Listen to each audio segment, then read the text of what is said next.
राधे राधे भक्तों, आपका स्वागत है मेरे चैनल दिव्य दर्शन बाय मंजू में। आप सभी को बैकुंठ चतुर्दशी की हार्दिक शुभकामनाएं। ये तिथि कार्तिक शुक्ल पक्ष की चतुर्दशी को आती है, यानी देव दीपावली के एक दिन पहले।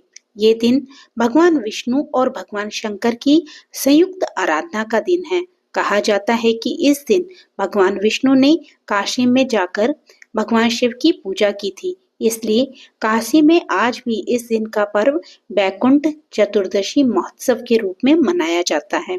इस तिथि का विशेष महत्व इसलिए भी है क्योंकि यह विष्णु भक्ति और शिव भक्ति दोनों का संगम है।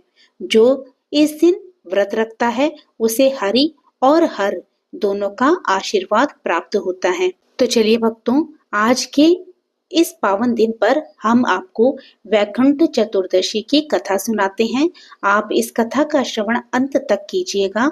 अगर आपको ये कथा अच्छी लगी तो इसे लाइक कीजिएगा, और अगर आप मेरे चैनल पे नए हो तो इसी प्रकार की कथाओं को आगे भी सुनने के लिए प्लीज आप मेरे चैनल को सब्सक्राइब करना मत भूलिएगा।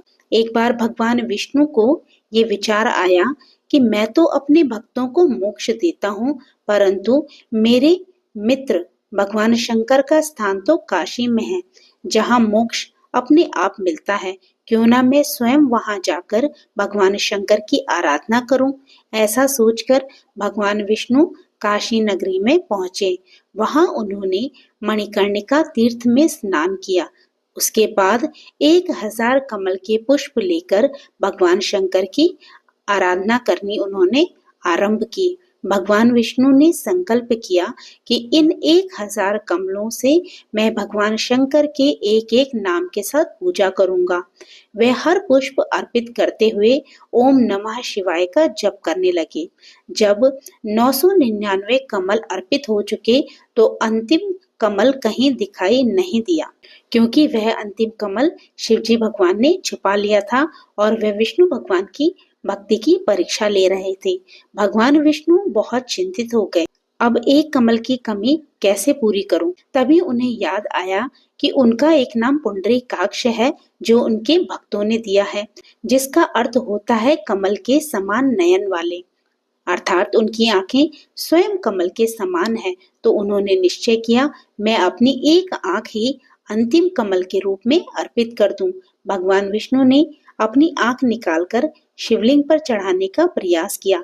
तभी भगवान शंकर स्वयं प्रकट हुए और बोले, हे विष्णु, मैं तुम्हारी भक्ति से अत्यंत प्रसन्न हूँ। मैं तुम्हें ये 5 जन्य शंख देता हूँ, जो सृष्टि के ओम नाद का प्रतीक है और सदैव आपके भक्तों का रक्षक बनेगा। तभी से विष्णु जी के हाथों में शंख चक्र गदा पद्म सुशोभित है और संसार उन्हें प्रणाम करता है और कहता है, ओम नमो नारायण पुंडरीकाक्षाय नमः। भगवान शंकर और बोले, हे विष्णु, मैं तुम्हारी भक्ति से वैसे ही बहुत प्रसन्न हूँ। आज का ये दिन वैकुंठ चतुर्दशी कहलाएगा। जो इस दिन मेरा और तुम्हारा पूजन करेगा उसे मोक्ष की प्राप्ति होगी। इस प्रकार ये तिथि हरि और हर के मिलन की तिथि बन गई। बैकुंठ चतुर्दशी का व्रत करने वाले भक्तों को चाहिए कि वे प्रातः काल स्नान कर भगवान विष्णु और शिव जी का पूजन करें, गंगा जल से अभिषेक करें, तुलसी और बेलपत्र दोनों का प्रयोग करें, शंख दीप और धूप से आरती करें, रात में दीपदान करें और भगवान हरि और हर के नाम का कीर्तन करें। अगले दिन ब्राह्मण को भोजन कराएं और दान करें। कहा जाता है कि जो इस दिन हरि और हर की संयुक्त आराधना करता है उसके सभी पाप नष्ट हो जाते हैं और आत्मा को मोक्ष प्राप्त होता है।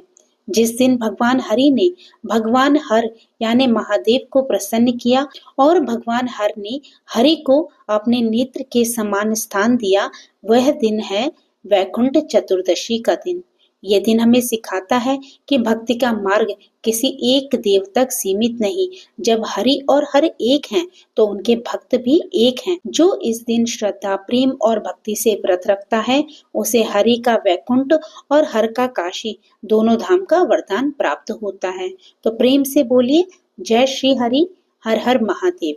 तो भक्तों, ये थी आज की वैकुंठ चतुर्दशी की कथा।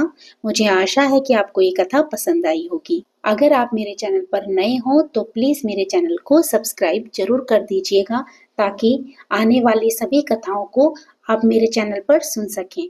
तो फिर प्रभु का नाम लेते रहिए, पुण्य के भागी बनते रहिए। जय श्री कृष्ण, राधे राधे।